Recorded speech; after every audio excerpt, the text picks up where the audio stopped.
വിശുദ്ധ ലൂക്ക എഴുതിയ സുവിശേഷം അധ്യായം 13 22 മുതൽ 30 ഉൾപ്പെടെയുള്ള വാക്യങ്ങൾ. ഇടുങ്ങിയ വാതിൽ. പട്ടണങ്ങളിലും ഗ്രാമങ്ങളിലും പഠിപ്പിച്ചുകൊണ്ട് അവൻ ജെറുസലേമിലേക്ക് യാത്ര ചെയ്യുകയായിരുന്നു. ഒരുവൻ അവനോട് ചോദിച്ചു, കർത്താവെ, രക്ഷ പ്രാപിക്കുന്നവർ ചുരുക്കമാണോ? അവൻ അവരോട് പറഞ്ഞു, ഇടുങ്ങിയ വാതിലിലൂടെ പ്രവേശിക്കുവാൻ പരിശ്രമിക്കുവിൻ.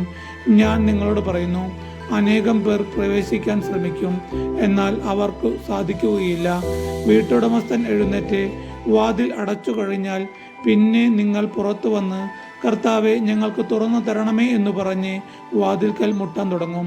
അപ്പോൾ അവൻ നിങ്ങളോട് പറയും, നിങ്ങൾ എവിടെ നിന്നാണെന്ന് ഞാൻ അറിയുന്നില്ല.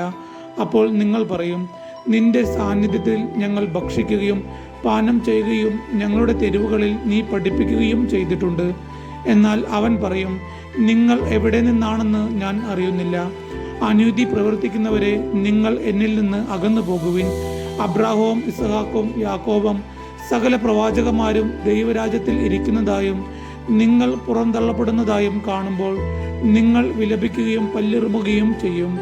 കിഴക്കു നിന്നും പടിഞ്ഞാറു നിന്നും വടക്കു നിന്നും തെക്കു നിന്നും ജനങ്ങൾ വന്ന് ദൈവരാജ്യത്തിൽ വിരുന്നിനിരിക്കും.